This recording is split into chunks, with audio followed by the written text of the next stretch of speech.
Bismillahirrahmanirrahim. Assalamualaikum warahmatullahi wabarakatuh. Waalaikumsalam warahmatullahi wabarakatuh. Pada kesempatan kali ini, saya akan melakukan praktek coaching bersama rekan saya, Ibu Triana Rizky. Nah, pada kesempatan kali ini, saya akan berperan sebagai coach. Untuk prolognya dulu, skenario coachingnya, skenario ini terjadi di salah satu SD. Pada skenario ini, coaching mengalami kesulitan karena menghadapi masalah penurunan hasil belajar siswa di kelasnya. Berikut adalah kegiatan coaching yang saya dan rekan saya lakukan. Baik. Selamat siang, Bu Susan. Selamat siang, Bu. Baru datang ya, Bu Susan? Iya nih, Bu. Kebetulan saya kemarin izin untuk mengikuti workshop. Jadi, saya tidak masuk sekolah.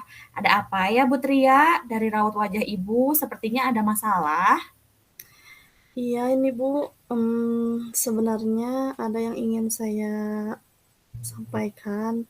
Apa, apa Ibu ada waktu? Sekarang ya, Bu? Oh iya, ada, Bu.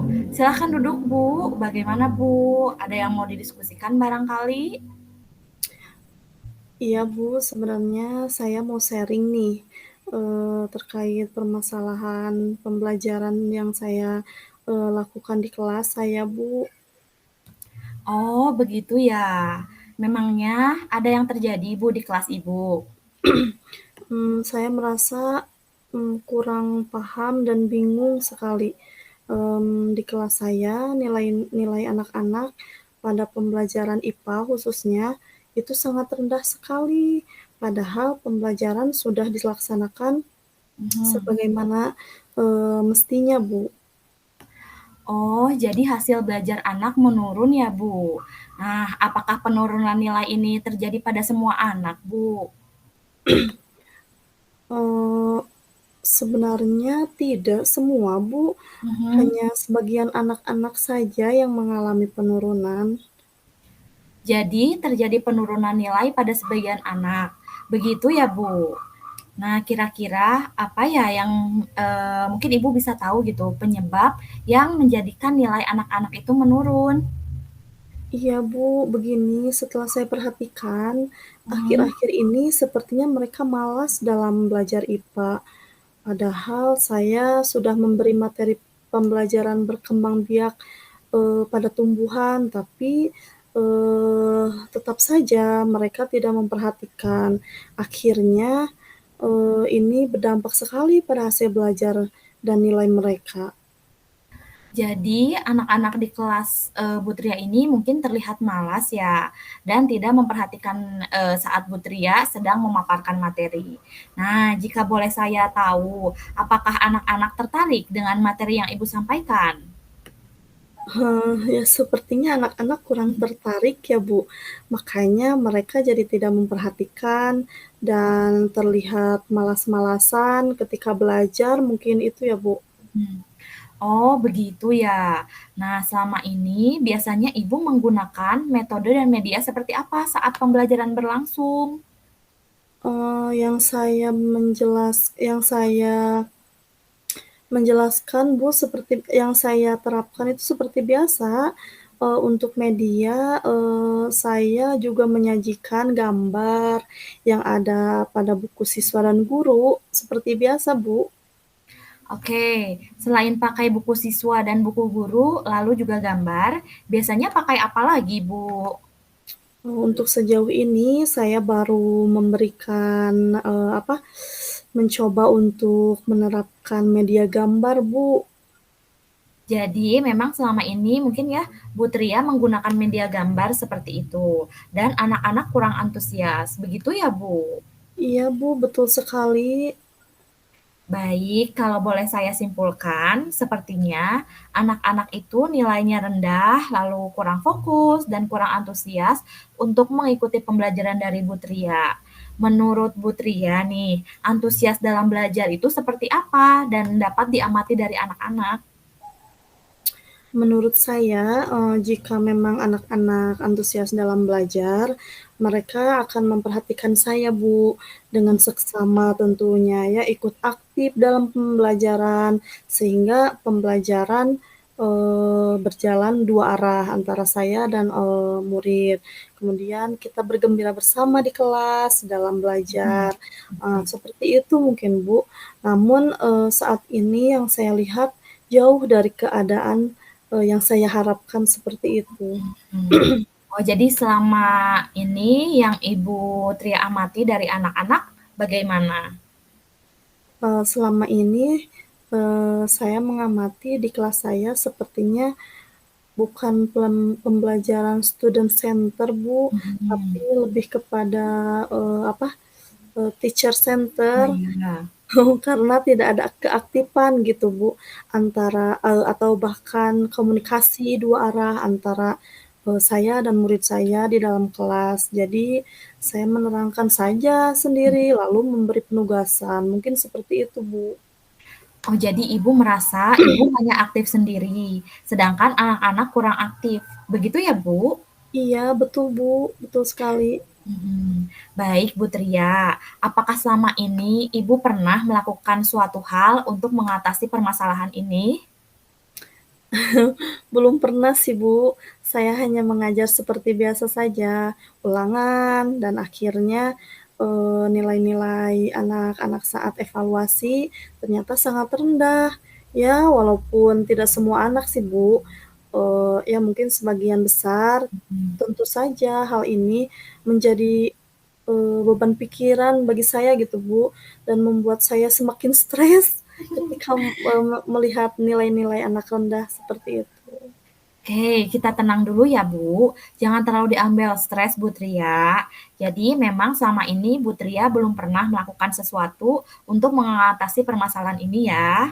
Kira-kira nih, kalau untuk meningkatkan antusias atau motivasi anak-anak, apa sih yang bisa Bu Tria lakukan? Mungkin mengidentifikasi apa yang menjadi kesenangan murid mungkin ya, Bu? Oke, kalau untuk anak SD nih, Bu, biasanya apa yang membuat mereka senang dan tertarik? Apa ya, ya kalau anak-anak usia SD mungkin saat ini mereka lebih suka bermain game ya, Bu, Mhm. ataupun menonton video tuh di HP ya. Jadi menurut saya hal itu akan menarik bagi siswa mungkin ya, Bu? Oke, menurut Bu Tria, anak-anak kan senang ya melihat video dan juga bermain game di HP. Nah, apakah hal tersebut bisa diadopsi untuk pembelajaran di kelas Bu Tria, sehingga anak-anak menjadi lebih senang dan tertarik nih Bu nantinya Bu? Bisa sih, Bu, kayaknya bisa. Saya bisa membuat tuh media pembelajar interaktif dengan membuat video ataupun kumpulan gambar ya, yang lebih menarik dan mudah dipahami oleh anak-anak. Nah, itu ide bagus Bu. Ada hal lain tidak yang bisa dilakukan? Sepertinya saya harus mulai membuat pembelajaran di kelas menjadi lebih ke arah student center ya, Bu, dengan Mhm. membuat berbagai kegiatan yang menarik bagi siswa, kemudian membuat proyek seperti, cocok untuk mata pelajaran IPA misalnya gitu. Nah, dari apa yang sudah Ibu sampaikan tadi, bisa tidak Ibu ceritakan kembali ya, apa yang akan dilakukan nantinya? Iya, Bu. Mungkin saya akan mencoba menyajikan media pembelajaran yang menarik, bagi anak-anak ya, Mhm. yang dapat ditayangkan pada PowerPoint, biar tidak bosan gitu ya, ada hal-hal baru, maupun di HP anak gitu, saya kirim lewat WA atau apa. Lalu saya akan membuat pembelajaran berbasis proyek, Mhm. yang sesuai dengan mata pelajaran IPA. Kemudian heeh, akan menjadikan anak-anak dapat aktif gitu ya, Mhm. dalam pembelajaran. Saya juga akan mengupdate dan, pembelajaran dari pembelajaran teacher center menjadi student center yang tadi. Nah, kira-kira itu, sepertinya, Bu. Tuh, Ibu, itu udah, ide yang sangat bagus. Sebenarnya Ibu bisa memecahkan persoalan sendiri. Jangan bingung dan stres lagi ya, Bu Tria. Iya, Bu. Ke depannya nih, kira-kira komitmen apa yang akan Ibu lakukan selanjutnya, Bu? Untuk komitmen tentu saya akan mencoba melaksanakan apa yang saya sampaikan tadi ya, Bu. Ya. Saya akan membuat media yang menarik, melakukan pembelajaran berbasis proyek yang tadi, juga melaksanakan pembelajaran ke arah student center, sehingga, siswa lebih menarik dan termotivasi untuk belajar. Nah, saya juga akan berusaha konsisten nih, Bu, konsisten untuk melaksanakan, eee, apa yang menjadi apa yang menjadi, komitmen saya tadi, agar tidak berulang lagi kesalahan yang terjadi di kelas saya seperti, tadi. Wah, keren, Bu. Lalu kira-kira nih, siapa yang akan Ibu libatkan gitu untuk membantu mewujudkan komitmen Ibu tadi? Yang saya akan libatkan atau, saya akan minta dukungan, tentu kepada kepala sekolah ya, Bu. Mhm. Juga minta bantuan tentunya kepada rekan guru lain seperti Ibu, untuk membimbing saya dan menjalankan komitmen saya, terutama ketika saya mengalami masalah atau kesulitan. Bagus sekali, Bu Tria. Semoga Ibu bisa melaksanakannya dengan baik ya. Nah, setelah kita diskusi, apa sih yang Ibu rasakan saat ini, Bu? Setelah diskusi ini yang saya rasakan, alhamdulillah ya Bu, saya merasa sangat lega sekali atas apa yang, saya utarakan terkait permasalahan saya ya. Diskusi ini tentu sangat bermanfaat sekali, di samping saya mengeluarkan unek-unek ya, yang Iya. saya pendam selama ini. Saya juga menemukan solusi untuk masalah yang saya hadapi ini, eee terima kasih ya Ibu, sudah membantu saya. Alhamdulillah, ya Ibu sama-sama. Semoga Ibu bisa menjalankan komitmen dengan penuh tanggung jawab ya Bu. Tetap semangat Bu Tria. Iya Bu, terima kasih banyak ya Bu. Oke, nah Ibu, apakah ada yang ingin Ibu sampaikan lagi Bu? Barangkali Eee, Bu? iya tidak ada Bu, untuk sekarang mungkin cukup ya Bu. Terima kasih ya Ibu. Iya, sama-sama Bu. Nah, sepertinya saya juga udah jam mengajar, saya harus kembali ke kelas ya Bu. Iya baik Bu, terima kasih ya. Iya Bu, sama-sama. Demikian praktek coaching yang telah saya praktikkan bersama rekan saya. Untuk yang selanjutnya adalah refleksi latihan coaching. Di sini ada refleksi diri dengan 4 pertanyaan. Pertanyaan pertama, apa yang sudah berjalan dengan baik sama percakapan? Menurut saya sama percakapan kami berlangsung, percakapannya sudah baik, ada alurnya, alur tirta dengan tujuan, identifikasi, rencana aksi serta tanggung jawab. Saya dan rekan saya Putria juga menjawab dengan percaya diri dan santai. Apa yang masih perlu diperbaiki dan ditingkatkan? Menurut saya mungkin ada beberapa pertanyaan yang dari coach yang bisa lebih ditingkatkan sehingga lebih menggali lagi yang ada pada diri coach. Yang selanjutnya pertanyaan ketiga, apa yang Bapak Ibu lakukan untuk tetap berada dalam kondisi present? Yang pertama tentunya coach maupun coachee sama-sama memiliki waktu. Yang kedua, coach harus memiliki pengetahuan dan informasi apa yang ingin ditanyakan oleh coachee. Yang selanjutnya adalah simpati dari diri coach sendiri agar dalam pelaksanaan coaching ini tetap tidak menjudge seperti itu. Jadi bukan malah bukan malah membuat coachee yang sedang dalam masalah menjadi down, tapi harus tetap menyemangati dan membantu coachee dalam menyelesaikan masalahnya. Yang terakhir, apa yang akan Bapak Ibu lakukan untuk memperbaiki meningkatkannya? Mungkin banyak-banyak berlatih untuk coaching itu sendiri dan membuat pertanyaan yang lebih berbobot dan dapat menggali informasi dari coaching. Balik dari coaching yang saya lakukan, apa yang saya rasakan pada saat di coaching,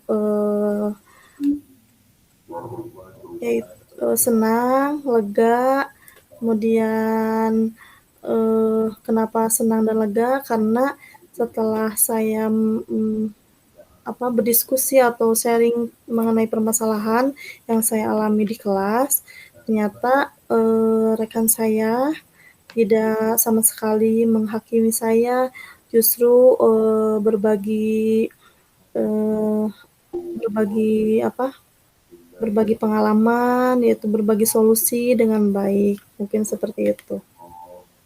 Oke, terima kasih Bu Tria.